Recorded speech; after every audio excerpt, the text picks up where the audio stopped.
What is up, YouTube? Jonny B here again, and this is going to be episode 4 of the BRZ build.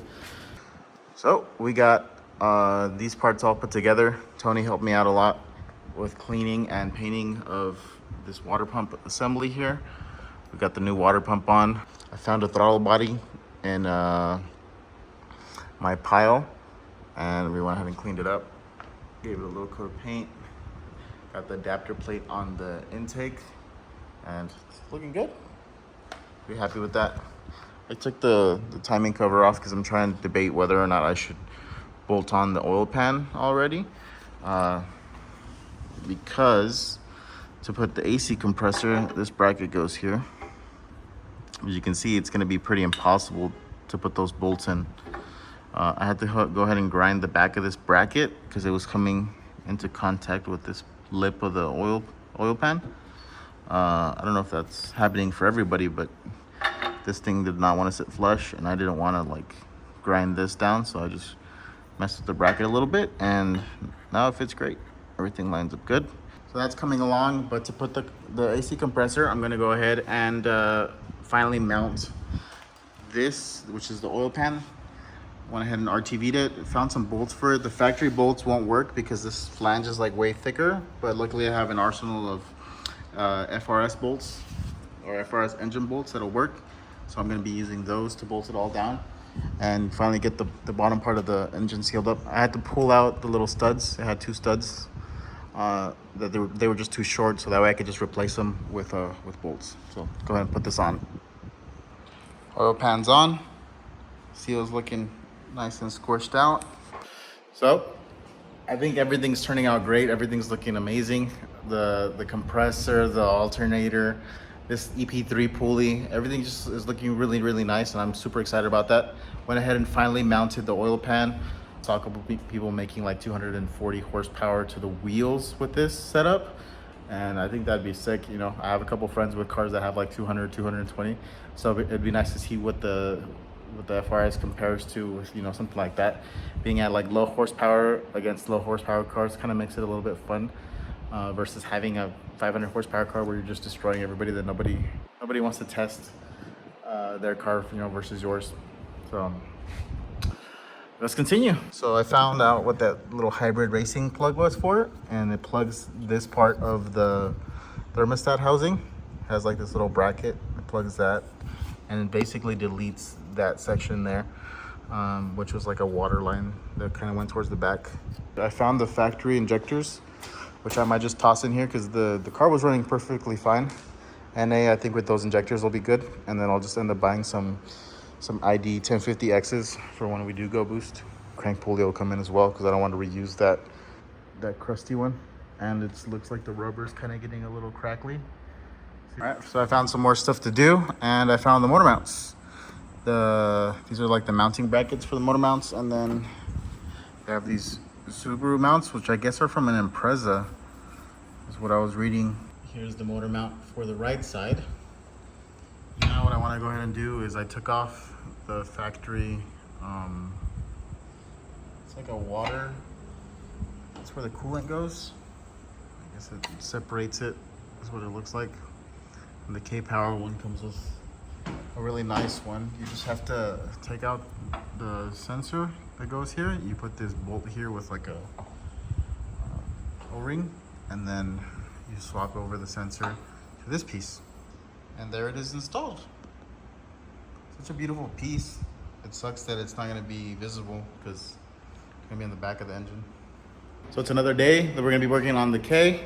Got some parts in, so let me show you guys what we got.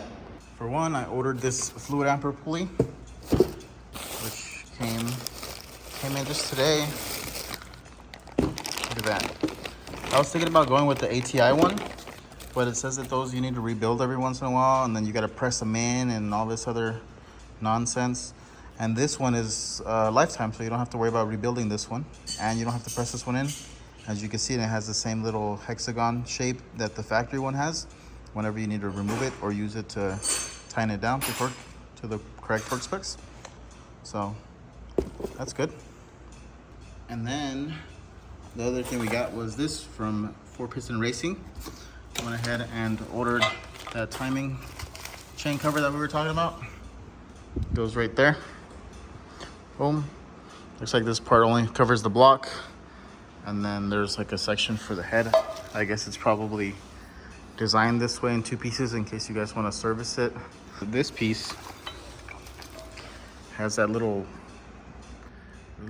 extra piece back there. That's for the timing chain. So when you measure it, it kind of hits the timing chain. So I guess that makes it so it doesn't get knocked out of time or the gear doesn't come off. Because of that, when you go to change, like let's say you go to change your cams or you go to change the head, you could just take apart the tensioner from that opening. It comes with this nice little 4P cover for the tensioner and all the hardware for it. In case we go boost, I think they sell like a piece that replaces this. That has like a 10 AN fitting for like an oil drain. And then we got this beauty here. You guys probably remember seeing one of these. See if I can pop it off this foam. Probably remember seeing one of these on the Hoonigan car or the Hoonigan K24. They were building a K24 to hit 10,000 RPM. And they were, I guess, sponsored by Skunk too. So they ran these valve covers, or they ran this valve cover on the K24. And it is a 4-piston collab with Skunk too. It's a magnesium piece. It's like super lightweight, almost weighs nothing. Comes with like this really nice 4-piston oil cap. This is the dipstick right here, but you have to put the little metal dipstick separately. That's a fitting that goes on the back, and then you got these 2 plugs, and then you have like this really nice 4-piston magnesium thing that's on here. Let me see if I can pop this out to show you guys. And then we get these 2 ports on the side, so we can add a catch can to it, which is what I wanted to do. And you can see it's designed to have those there, versus on the Ks where you have to like drill and cut hole. You know, they have to drill it out and then weld it. So here's that one, that back piece. Make a really nice addition with the oil pan, the intake, the header, and then having these 2 pieces here. It's gonna look amazing. And that's some more mount. So let's go ahead and try to put these on. So earlier in the week, we went ahead and mounted the oil pan thinking we weren't gonna need to remove it. But guess what? We have to remove it because the dipstick for the factory K series is on the right side of the engine, okay? And then you look at this valve cover, if Tony flip it this way, you notice that there's nothing here for dipstick because there's this port here, right? If you look over here, what's this? A dipstick.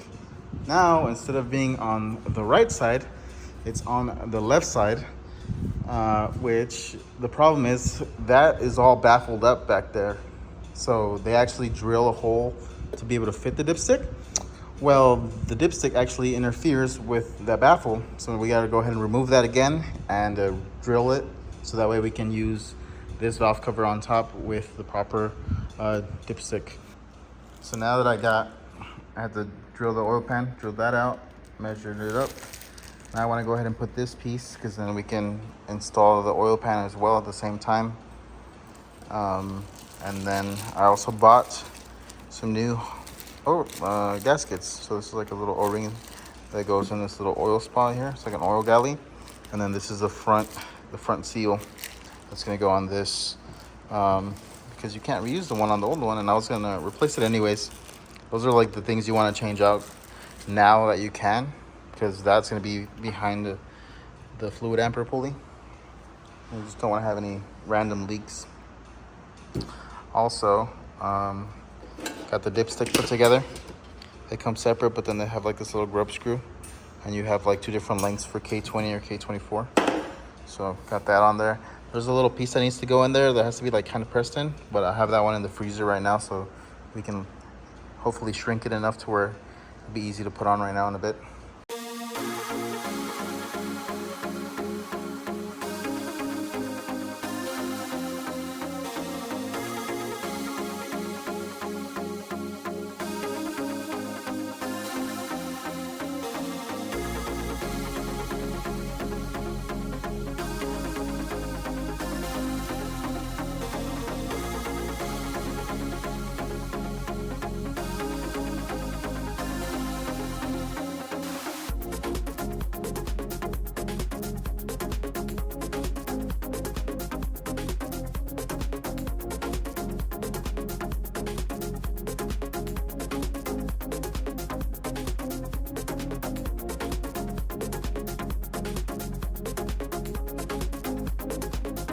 So there it is. We got the valve cover on. It's got the nice 4-piston logo. And then over here, 4-piston racing. Looks amazing. Love the way it turned out. So I went ahead and put the crank sensor on there. I put the new seal from Honda. And then there's also like another little O-ring that goes behind here. That apparently if you don't put on, you will get, your oil pressure will come down because of it. So you wanna make sure that that's on there properly. So looking good. Now let's go ahead and put the oil pan back on.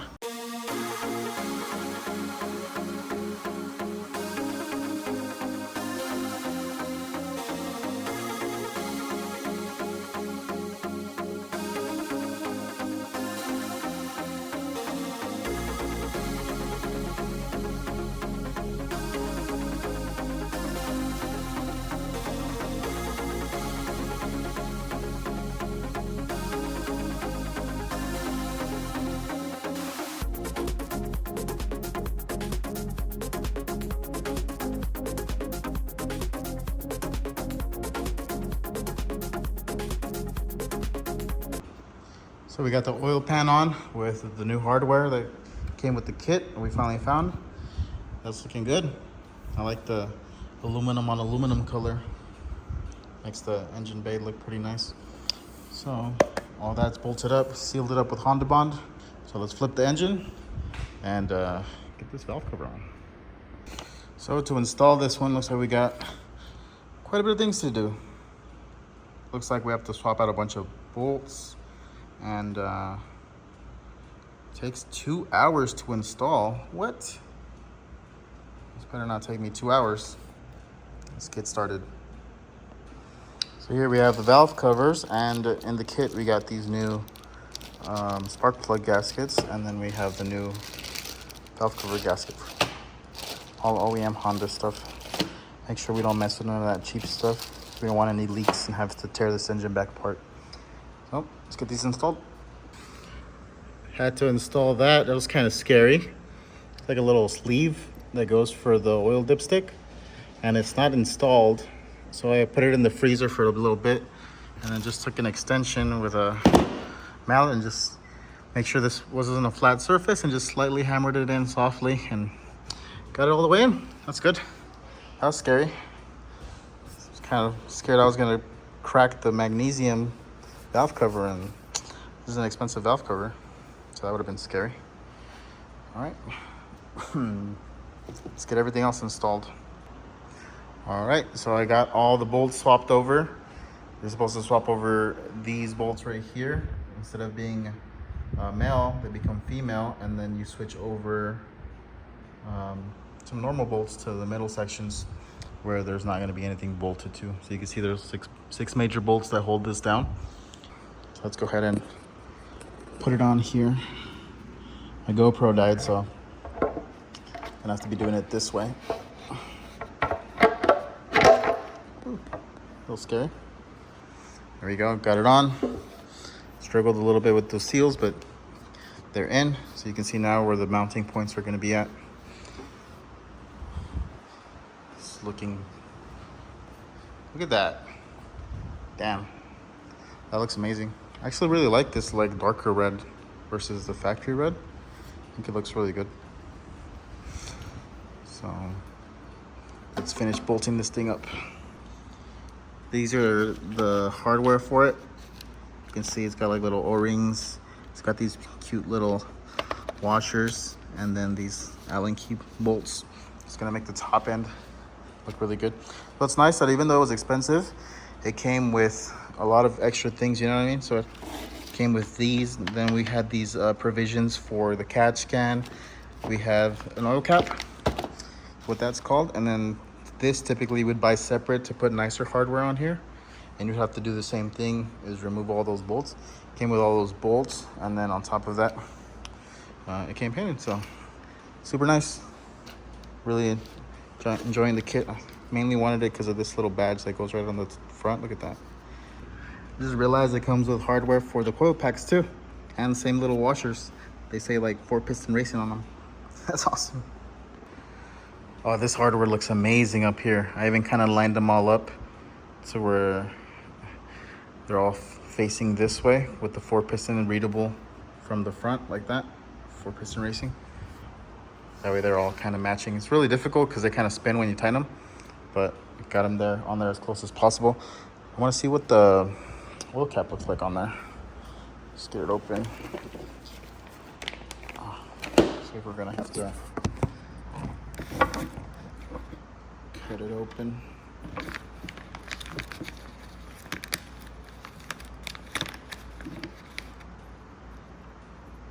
Nice. Feels like it's like billet aluminum.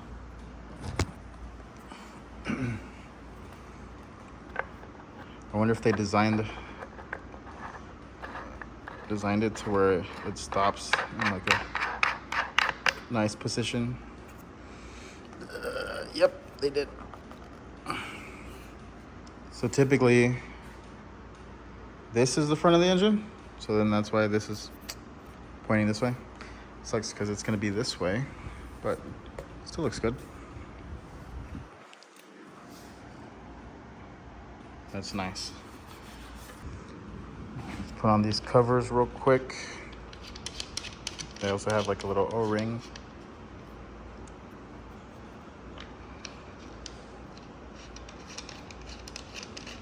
It's gonna be nice when we go to put a catch can on it.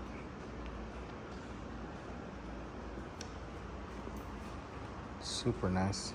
So those will just be temporary while we get a catch can. You don't want anything going in there.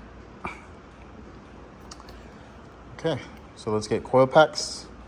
I'm probably gonna leave that like that because I have to remove these sensors anyways. When you go to install it in the car, you're supposed to put like a block of wood here. That way it kind of saves it from smacking into the back.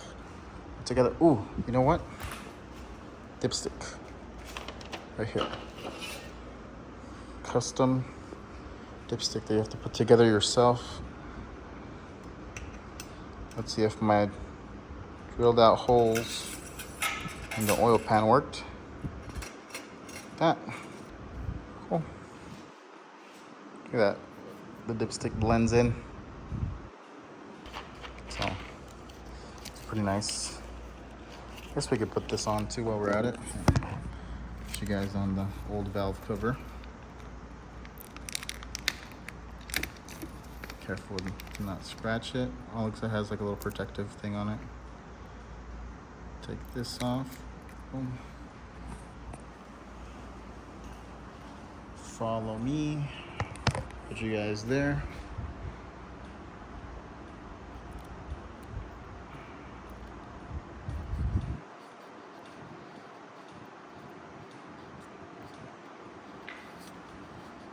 And take off the little film. Oh, check that out. 4-piston racing magnesium. Tell me that doesn't look good. It looks amazing. So here are the spark plugs from the K. Went ahead and removed them. I'll be putting in some fresh ones that came with the kit.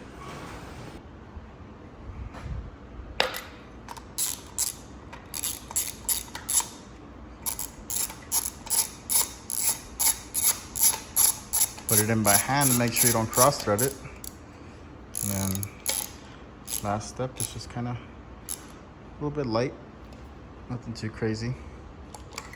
Double check all of them. Feels good. Feels good. You never want to over tighten your spark plugs because that's how they get cross threaded or seized. And then guess what? You're gonna need another head. There we go. That's done. Have the coil packs right here. Oop. There we go. So like that.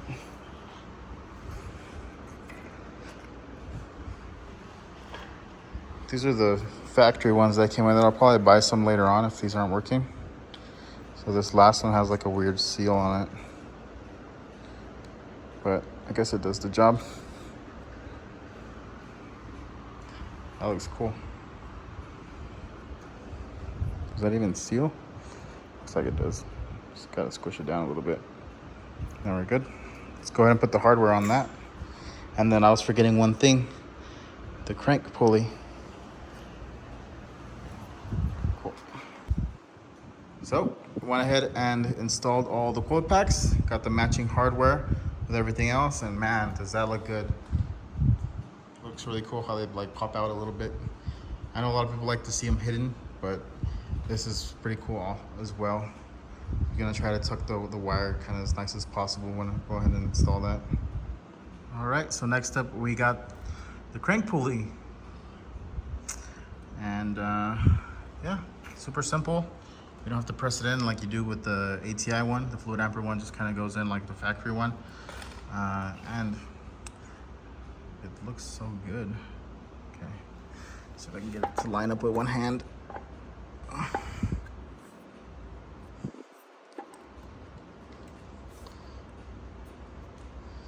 It's a little difficult. Just getting there.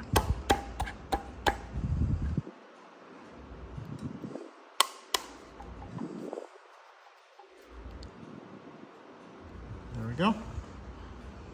Make sure everything's clearing back here. Yep, it's lining the belt up with that perfectly fine. Looks good. Now we can go ahead and put this on. You gotta use almost no power when you put on bolts, or else you can cross thread them. Okay, so that'll be good enough for now. I gotta get the torque wrench out, and then I have to get this tool that I don't have, so we can crank that down. I believe it's like 180 degrees or 180 pounds that it needs to go down to. Look at that. I think one of the last pieces is to put this solenoid here, clean it up, and then stick it back into there. There it is, guys. K24 all put together. The intake is on there just for mock-up because it has to be removed before we go ahead and install it into the car. Obviously the header, same thing. Just don't have the header with me at the moment. I have a JDL working on one and possibly a turbo manifold. So I might just use the one that came with the kit and then just have them custom make me a turbo manifold for later on. But damn, look at this engine. That's what I wanted. I just wanted something that looked clean, presentable, that just makes it stand out, you know, all that much more. And this is what we're gonna be looking at. We're gonna be opening the hood, and this is what you're gonna see. Obviously, header that way, and it's just gonna look amazing. Still need to get a belt for it. I believe in the instructions they tell you what size belt to get if you're running AC. So I need to go buy one of those. But God, this engine looks so good. That valve cover actually looks super good. We got the intake with the K-Power fuel rail.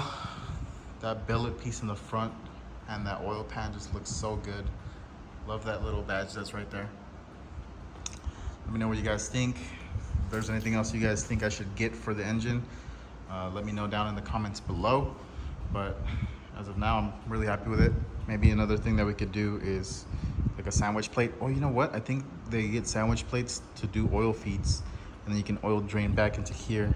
So I might get that piece that goes here for in the future. I kind of want to run an NA first before I go boost, kind of enjoy the car as an NA, and you know, make like 240 wheel horsepower, just kind of rip it around, enjoy having my car back again, because obviously it's been down for quite a bit, and then just boost it. But I'll start sourcing all the stuff, getting everything put together. One of the things that I do have is over here in the box. Move some stuff over. Obviously we all have our piles of parts. Move that. Show you guys what I have in here. Look at that. Brand new Garrett. I believe it's a G35 900, which is really big, but it might be fun, you know? Might be fun to have that big old turbo just sitting on there just for mock-up purposes. Let's go ahead and pull it out. This thing's heavy. It's a big turbo. And I believe it's a reverse. Yeah, it's a reverse. So it'll be, I don't think I could hold it with one arm. Like that, whoa. Maybe if I put it like leaned on something right here. Something like that. Look at that. Big turbo. Actually, it doesn't look that big, but yes, it does. Look at that. I mentioned that finished product. So I hope you guys are enjoying the videos of the K24 engine build before we go ahead and throw it into the car. Just getting everything prepped, getting everything looking pretty, making sure nothing's leaking, getting the whole engine set up so that it fits and it works with everything that we're gonna be doing. I'm tired, it's been a long day, but we got it done. We got it done, and then now I think the next step after this is to prep the car, and the instructions actually tell you to take the engine out, and then you have to like cut and hammer in some areas. But we're gonna skip all that because we're gonna be chopping the whole front end off. We're gonna be making a custom tube chassis for the front end, and it's just gonna be really open. You're gonna be able to stick your hand in from anywhere. If you need to work on something on this K24, it'll be super easy to do, which is what I'm excited for, just to have really simple build where I can work on it super easily, and it's not like a chore to work on it, you know? So this is gonna be great, fun, I'm excited. I just really wanted to get that done, and just kind of having that little gem just sitting there in the garage, it just makes it look really good to have something like that. We have an Evo engine back there for my brother's car that we need to work on too. But wow, looking good, right? Hope you guys enjoyed the video. Enough talking, and as always, you guys have a great day.